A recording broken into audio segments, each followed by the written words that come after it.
In the dark of night over the Red Sea, a pilot struggles to control his passenger jet.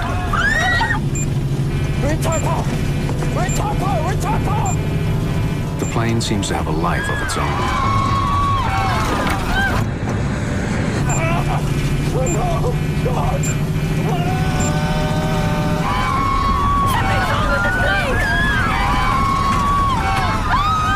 I heard a scream, a noise.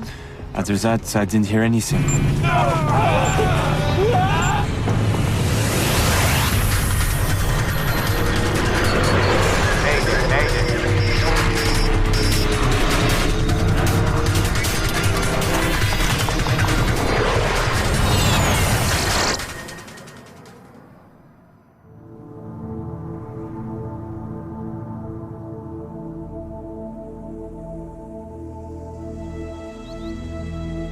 The sands of Egypt hide thousands of years of history.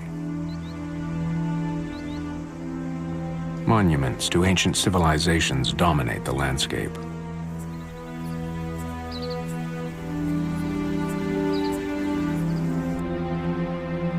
But for sun-loving Europeans, Egypt is also a resort destination, where the most important sand is on the beach.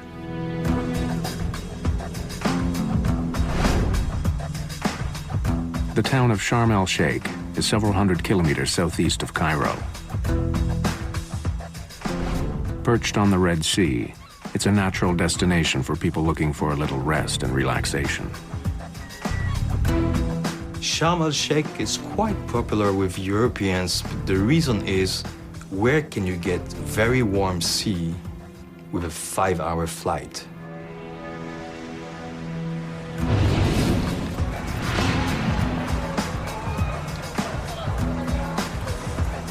Just after 2 in the morning on January 3rd, 2004, many vacationers are still out on the town.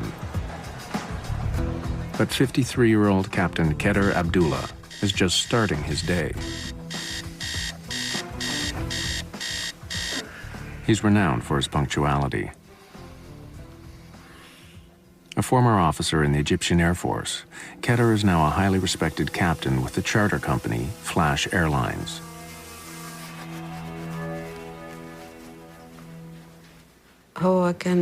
He always liked to pack his own suitcase. He wouldn't let me do it for him. He always said, I would like to prepare my own things to make sure I don't forget anything. He was very precise on what he wanted and what he would take with him.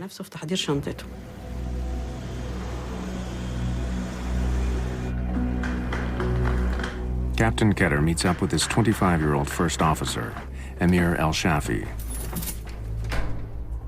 Together, they'll fly out of Sharm el-Sheikh, heading for Paris. Good morning. Good morning, sir. El-Shafi is young enough to be the captain's son.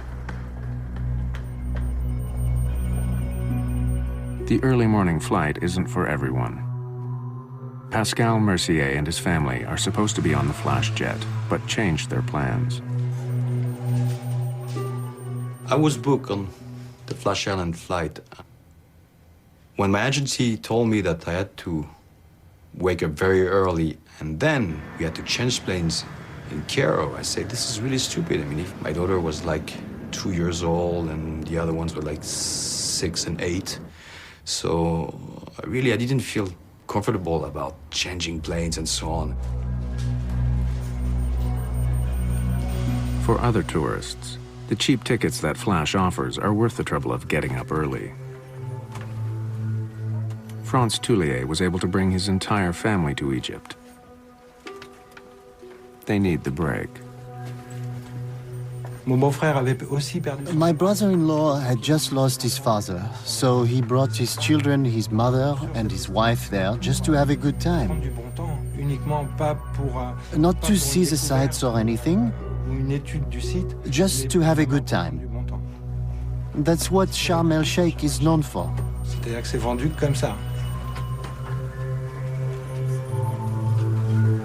Fatima Hijaji is also heading back to Paris after a vacation in Sharm. The mother of 5 is flying alone. Before takeoff, she calls her nephew in France.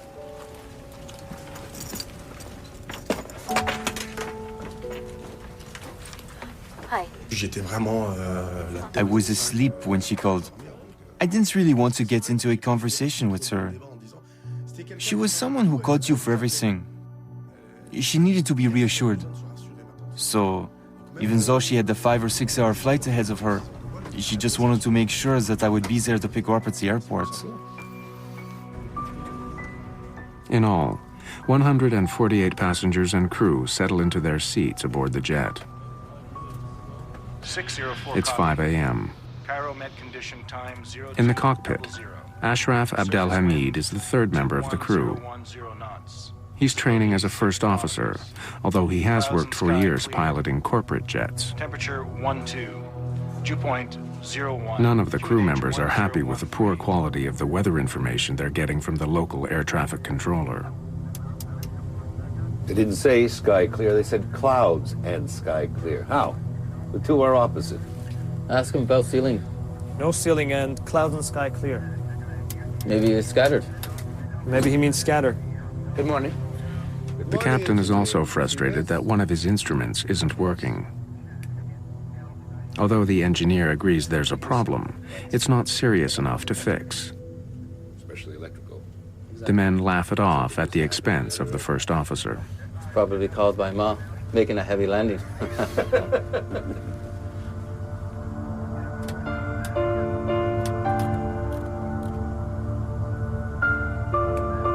Good morning, ladies and gentlemen. On behalf of Captain Kader and his entire crew, we welcome you on board Flash Airlines Boeing 737-300.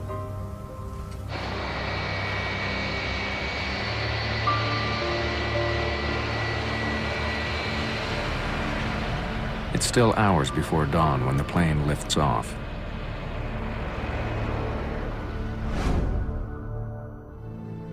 The Flash Airlines flight will head out over the Red Sea before turning toward Cairo.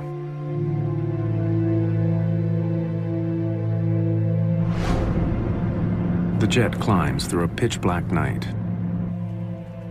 Without a moon to light the scene, it's hard for the passengers to see much of anything out of their windows.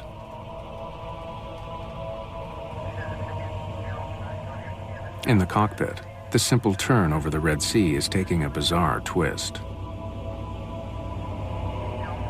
See what the aircraft just did? Captain Ketter doesn't like the way his plane is behaving.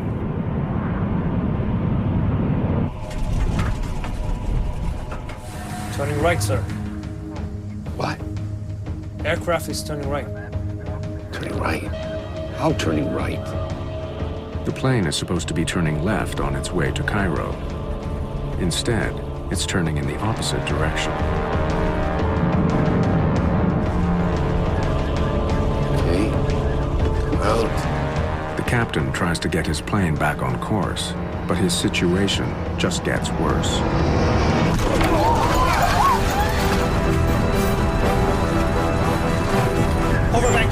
Knowing he's in trouble, the captain tells the first officer to engage the autopilot. Autopilot! Autopilot! But it doesn't work. No autopilot, Commander!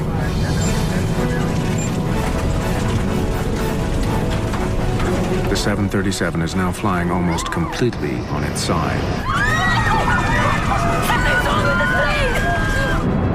The plane gains speed as it spirals towards the Red Sea. Just minutes after takeoff, the plane is out of control. Diving toward the water, it's traveling more than 700 kilometers an hour. And the crew don't know what's wrong.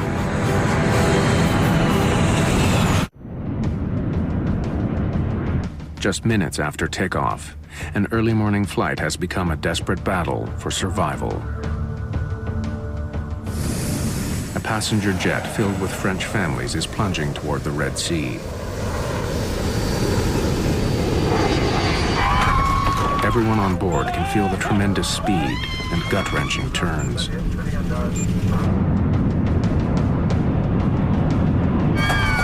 The enormous G-forces are making it difficult for Captain Keter Abdullah to fly. Ashraf Abdelhamid, the third member of the flight crew, tells the captain to slow the plane down.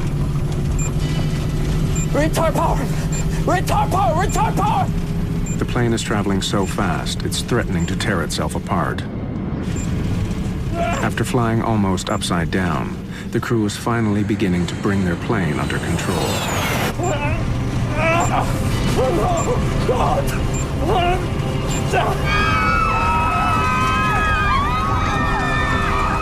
Then, they hear the ground proximity warning. They're getting dangerously close to the Red Sea.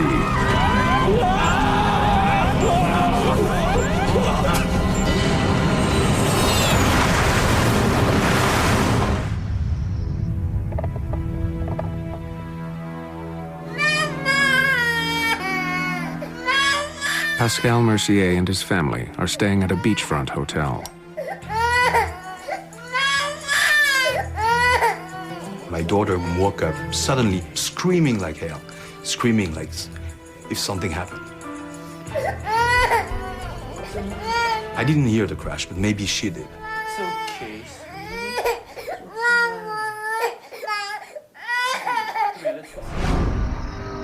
It's just before 5 in the morning, minutes after the plane took off from the airport. It's disappeared from local radar screens.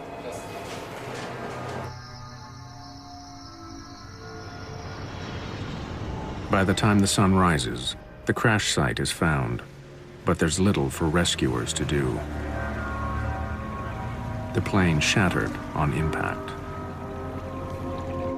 Pieces of debris litter the surface. All 148 people on board the plane are dead. Flight 604 was to land at Charles de Gaulle Airport in Paris in the morning.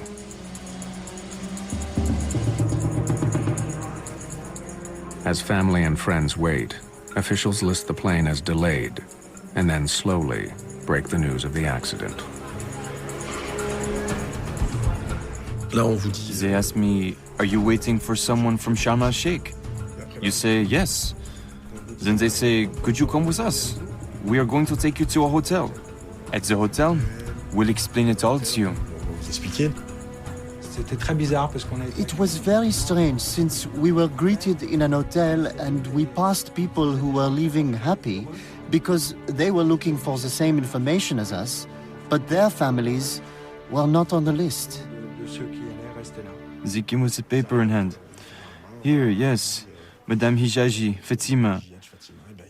We apologize that you have to learn it this way, but she's dead. Later, on his voicemail, Mohammed Hijaji hears Fatima's message sent during the flight. I heard a scream, a noise. After that, I didn't hear anything. Captain Kedder's wife hears about the crash from her son. My son called me from abroad and told me that he had heard there was an accident in Flash Airlines.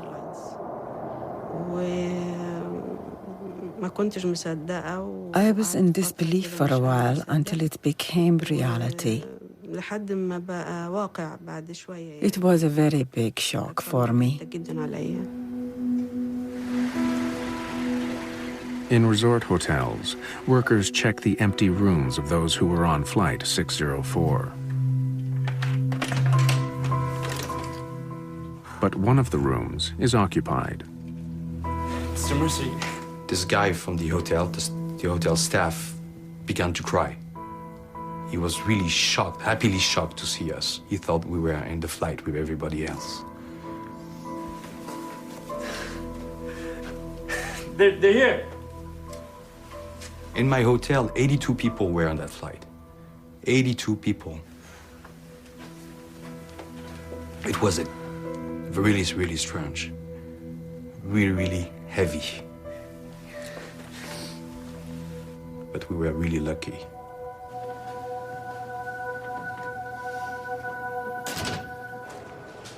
There had been no Mayday call from the plane, no warning to air traffic control that something was wrong. With the plane crashing just minutes after it left the airport, there are immediate concerns that a bomb has brought the jet down. plane had just taken off, and it looked very strange why this accident happened so quickly after takeoff. The answers lie scattered across the water and deep below the waves of the Red Sea.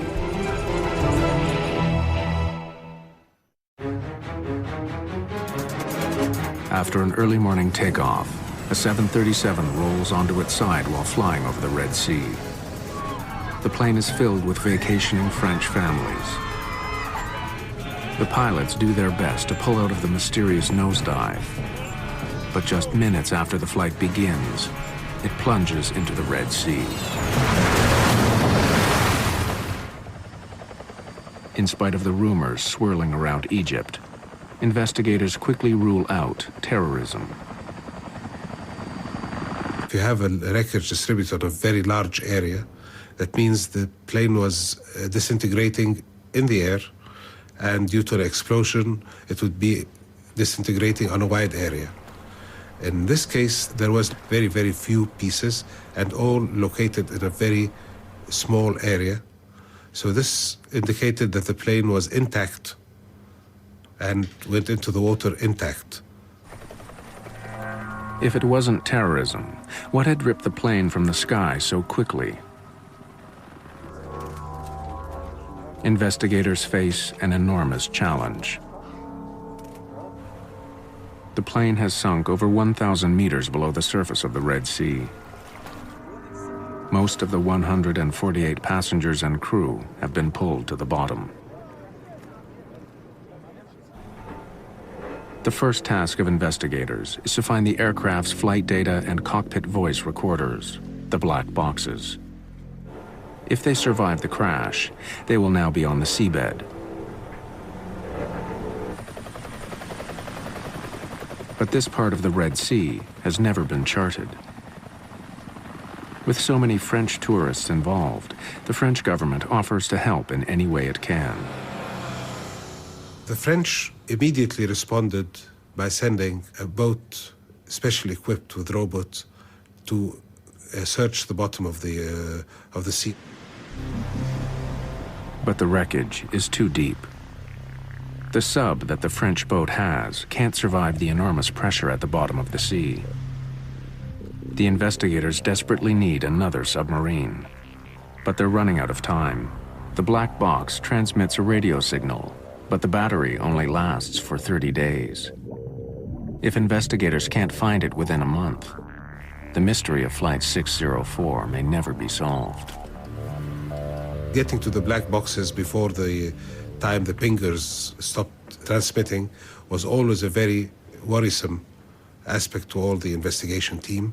Everybody was working 24 hours, round the clock, to try to salvage these and try to locate them first.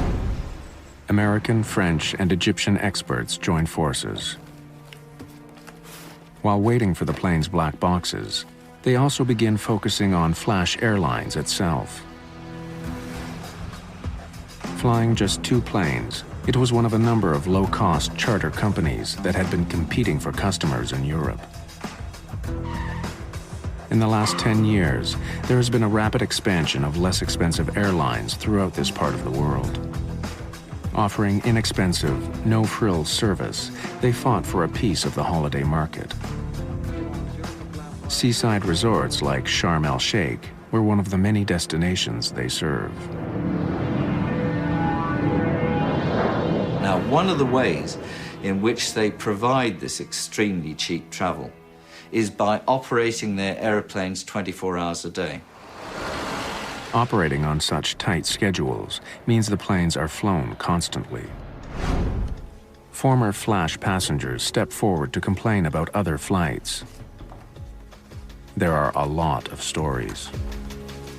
I was flying home after a vacation.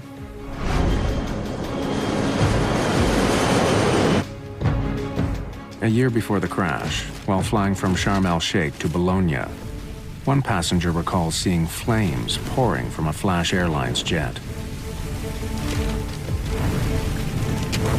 Hey! Hey! The engine's on fire! Look! Please! The flaming aircraft is forced to make an emergency landing. Investigators learned that in 2002, the Swiss Aviation Authority performed a surprise inspection on the same plane that would later crash. The pilot's oxygen masks are missing. There aren't enough oxygen tanks. Some of the cockpit instruments aren't working. It's enough for the Swiss to ground the flight for 8 hours until the company repairs the plane. A few days later, Flash Airlines was banned from flying in Switzerland. Another ban occurred in Poland. In Norway, tour operators stopped contracting with Flash. It's a rare event for an airline to be banned from operating into a country. They had to have done something dramatically wrong, especially when it comes to safety. With mounting concerns about the safety record of Flash Airlines, investigators combed through the company's paperwork. They discover that the most recent maintenance records for the plane that crashed were never duplicated. They've gone missing with the aircraft.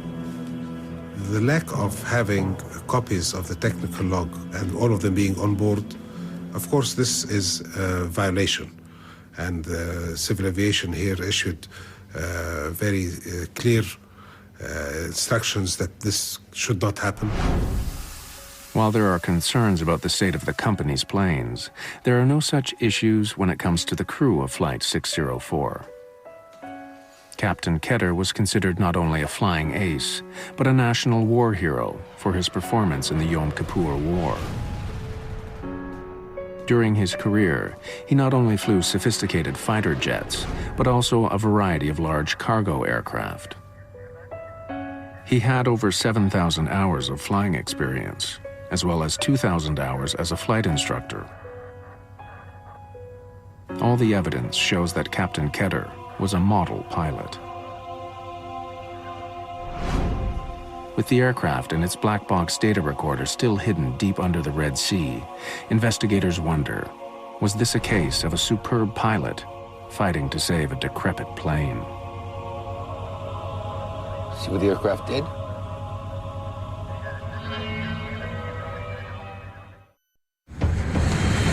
On a moonless January night, a Flash Airlines 737 spiraled wildly into the Red Sea. All 148 people on board were killed. Investigators trying to find out why the plane went down have uncovered a history of safety problems with the airline. But trying to prove that there was anything wrong with the plane that crashed is difficult. Much of the wreckage has sunk deep beneath the waves. Investigators have been unable to find the flight's black boxes.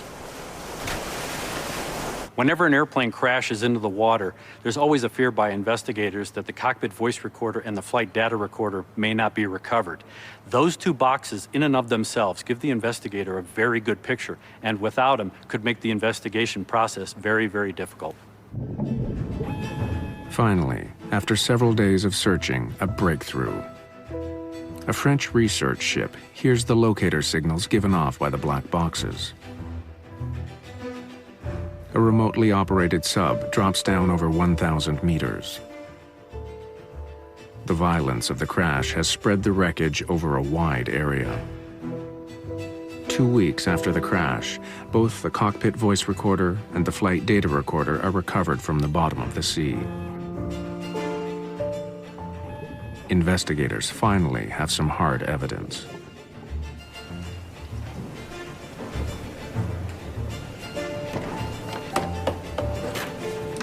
The Egyptian, French, and American team examines the critical devices in Cairo. After the two black boxes are found, the salvage effort wraps up. Other than a select number of small pieces, the rest of the plane is too deep to recover. The cost to continue would be too great. Without the wreckage itself, investigators concentrate on what they do have. They hope the black boxes will recreate the final minutes of the doomed plane. Shaker Kalata is the investigator in charge. One of the things we did to depict the path of the aircraft was we created an animation based on the data we got from the flight data recorder and from radar. The flight data recorder paints a devastating picture. Shortly after takeoff, the plane began heading left, just as it was supposed to. But then, it quickly started banking in the other direction. The cockpit voice recorder shows that the turn caught the captain off guard. Turning right, sir. What? How turning right?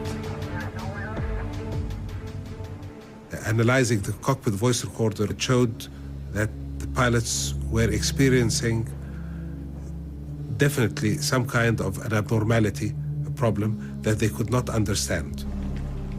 The investigators sift through the flight data to find some explanation for the jet's bizarre movement. Perhaps some mechanical fault was forcing the plane off course. And there is an indication that something was wrong with the flash jet before it took off. On the runway, the captain and the ground engineer discussed an electrical malfunction. But it's impossible to tell from the cockpit voice recorder exactly what the problem was. Especially electrical. Exactly. And tragically, the ground engineer was also on the flight. We believe from the data we are looking at in the flight data recorder that there is a very high possibility that the plane was tending to turn to the right by itself. But exactly what had gone wrong? A thorough accident investigation can take years. But in the case of Flash Flight 604, there are unique challenges. The problem with accident investigation is that it's very time-consuming and resource-intensive, especially when we don't have an airplane to physically look at. 50 different theories are examined in minute detail.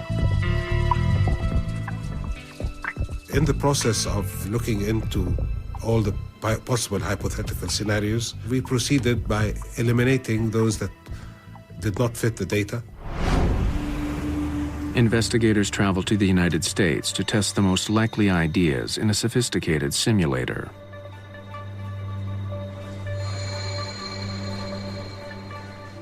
If they can force the simulator to repeat the movements of the flash jet, they might be able to figure out why the plane crashed. The results are brought back to Cairo. There are only 4 mechanical faults that could have produced the flight path of the doomed jet. Investigators believe the key to the crash is to find out why the plane began turning off course. These 4 scenarios were all related to what would cause an uncommanded bank. So we were left with these as causes that we could not rule out. 2 of the scenarios involve the spoilers on the plane's right wing. Spoilers lift up from the top surface of the wing, slowing it down. By producing drag, or spoiling the airflow, they help turn the aircraft. If the pilot's control wheel, or the cables that connected to the spoiler jammed, it could have forced the plane off course.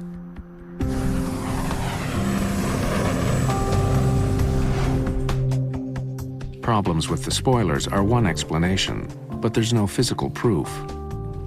And while there were maintenance problems with flash planes, none of them had to do with the jet spoilers. The team searches for another explanation.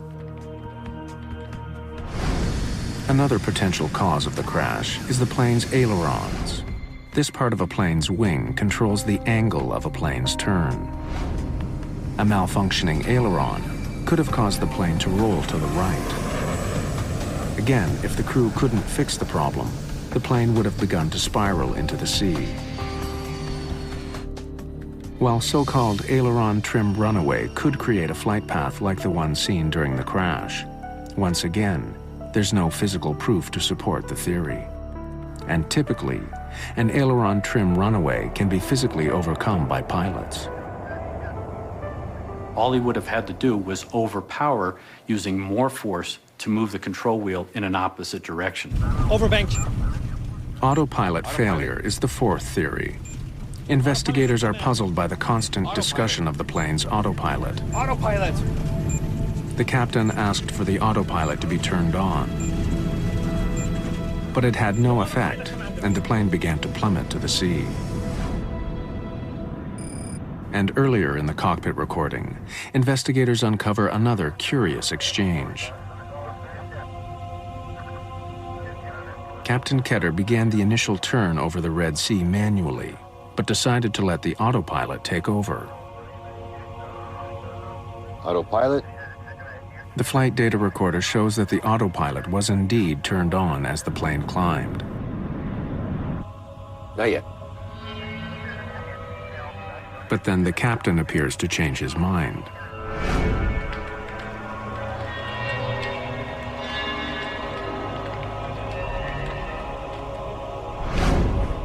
The plane's flight data recorder shows that the autopilot was only activated for 3 seconds. But investigators wonder if the autopilot had malfunctioned and stayed in command of the jet. The automated system could have continued to control the plane, flying it to the right, even after the pilots thought it had been disengaged. The malfunction of the autopilot, of course, took a lot of work from us because it was nearly impossible to show that it did not happen, and quite impossible to show that it did happen. So, but it was always a very prominent possibility because it would give a very, very close scenario to what was happening. Perhaps most puzzling of all, though, is that no matter what happened to the plane, it appeared to be under control just before it crashed. Moments before impact, the captain had the plane flying nearly level. If there had been some crippling mechanical problem, why did it apparently disappear? On a moonless summer night, Flash Airlines Flight 604 crashed into the Red Sea, just off the coast of Egypt. Most of the wreckage is too deep to recover. Investigators have studied a number of different possible causes, all dealing with various parts of the plane. Some members of the team want to consider something besides mechanical fault, the pilots themselves. I think the major concern for the United States was that the human factors elements of this accident weren't thoroughly explored. Studying the flight data recorders again, the investigators discover something peculiar. Even before the plane's bizarre turn to the right, 3 things all seem to happen at the same time. Instead of a smooth left turn, the plane begins to come out of its turn early. The nose starts to rise, and the plane's airspeed decreases noticeably. But during this time, the pilot says nothing. It seems that he's unaware of the changes to his flight path. Some investigators consider a provocative theory that might explain this seemingly bizarre behavior. Perhaps Captain Ketter had been affected by vertigo. Vertigo is a physiological condition that would exist with any person, not just pilots, and it's based on the inner ear. Over a dark ocean, without a defined visual horizon, no ground lights, the pilot may not be able to perceive visually whether he was flying up, down, left, or right. And if the fluid in his inner ear was moving or he tilted his head, that may induce a sensation, a physiological sensation, that may cause the pilot to believe the airplane is flying straight and level when it's actually turning. The plane's flight path is ideal for creating a sense of vertigo. The Flash Airlines jet took off into a moonless night. Captain Ketter was flying manually and began to turn as he was climbing. Heading out over dark water, it would be very difficult using just his senses for Captain Ketter to know exactly where he was. Roger, when ready, inshallah. Left turn to establish 306, Sharm VOR. It is actually a very high workload situation, and when there are no visual cues outside because it's a moonless night and you're over featureless territory with no lights in it, you really, as a professional pilot, should be totally aware of the fact that this is a situation in which you could get disorientated. It's a classic. It's happened so many times. It's killed so many people in the last 10 years. When the plane was supposed to be turning slowly left, the control wheel began inching towards the right. Perhaps the captain was making the turn without even being aware of it. When you study the movement of the aircraft control surfaces, it appears that something was guiding Captain Cutter to the right. Now, that could have been a false horizon or something he's seen outside of his window.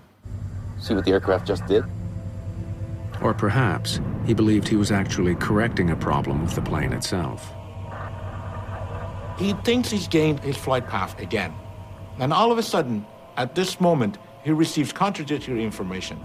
Turning right, sir. What? Aircraft is turning right. The contradictory information adds to the pilot's confusion. He believes he's fixing a problem when he's told his problems have just started. In this particular instance, not only are you trying to fly the airplane and understand situationally what's happening, but you're going through the mental gymnastics because your expectations are one way. Meanwhile, you have the first officer who's telling him something that's totally different. Aircraft is turning right. Egyptian investigators agree that Captain Ketter may have suffered some form of disorientation during the flight. But they don't believe it was the only problem the crew was dealing with. I don't really have a very clear indication that there was disorientation, but it's possible. There was a recovery from disorientation. The time to find out the problem and take the corrective action needed was more than the time left before impact. No matter what role disorientation played in the crash, investigators are about to learn that the crew wasn't properly trained to deal with it. Flash Airlines never provided the pilots with basic information that could have saved their lives.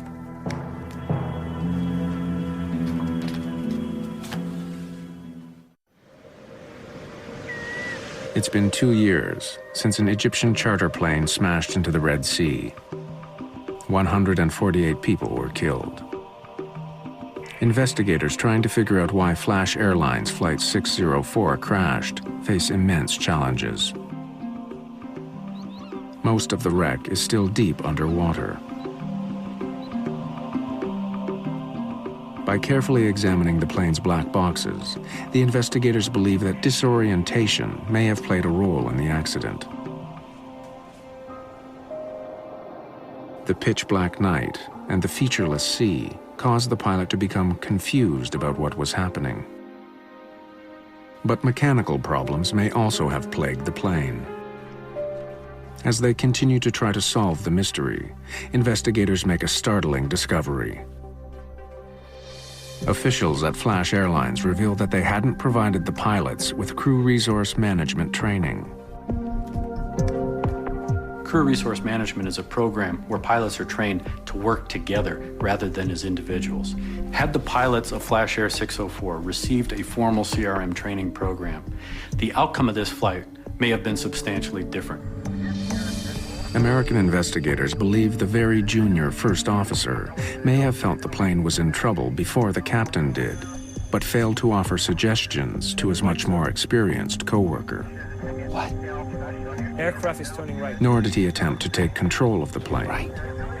Formal CRM training would have empowered the first officer who had the best situational awareness and the most information about the position of the airplane to take command of the airplane when he saw that the captain wasn't taking the appropriate corrective action.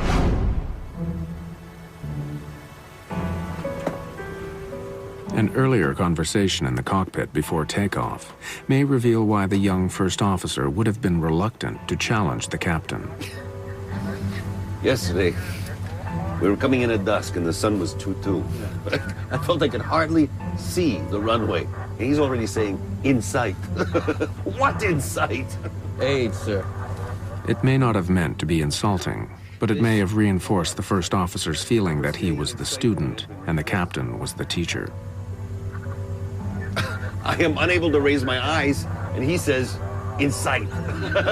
Where in sight? It is going to serve as negative feedback. The young first officer is bound to hesitate. He doesn't want to be wrong again. He doesn't want to lose the respect of an Air Force general. In a crew, an effort must be made to bring together people who are able to co-pilot, not a crew in which one person pilots and the other person looks on without saying a word. But the captain and the co-pilot weren't alone in the cockpit. A third crew member with more experience than the first officer was also there. Maybe it's scattered. He too never said anything until the final seconds of the flight. Otherwise, how will we know when we clear the cloud? We hear him speak very clearly and very openly all during the time before the engine startup. He was in conversation with the first officer and with the captain. So this experienced person, being very quiet all through, we believe that if he saw any of the crew members doing something that he should not be doing, or not doing something that he should be doing, would have said something. Retard power! Retard power!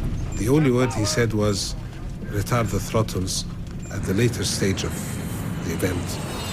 Shows that that's the only thing he saw that should be done.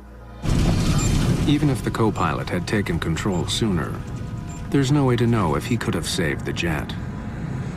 Whatever took place on Flight 604 happened quickly, and since the plane had just taken off, the crew had little time to react before they crashed into the sea.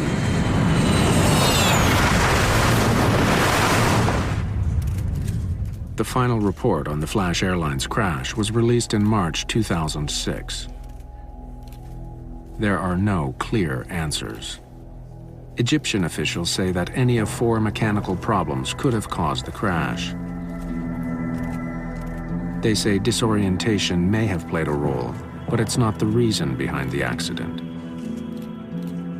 American investigators refuse to blame the plane. Instead, they say the problem lies with the airline, which didn't sufficiently train their crews. The pilots are responding based on skills, abilities, knowledge, and what they got out of training. If the training was deficient, that's a company responsibility. 2 months after the crash, Flash Airlines went out of business. And as a result of the Flash 604 tragedy, new rules came into place to ensure that in the future, aircraft safety violations will be judged more harshly. The Flash Airlines crash gave the final political impetus to a move to create a European blacklist where if one state banned an airline, then all the other European Union states would automatically ban that airline also. The Egyptian investigation concluded with an important recommendation. We have recommended that some kind of training or awareness program should be made to be able to have a pilot observe another being disoriented early and what he should do to first maintain a safe flight, second to pull the pilot from his disorientation back to orientation.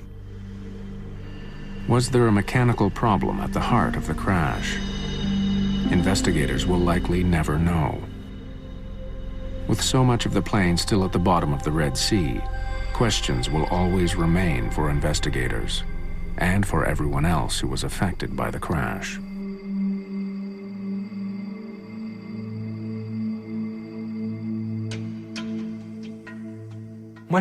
I lost my nephews and my niece.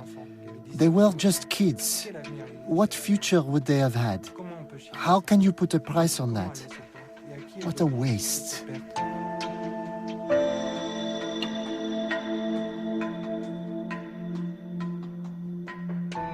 The families will never be able to fully mourn, me included, because we'll never know what's really happened.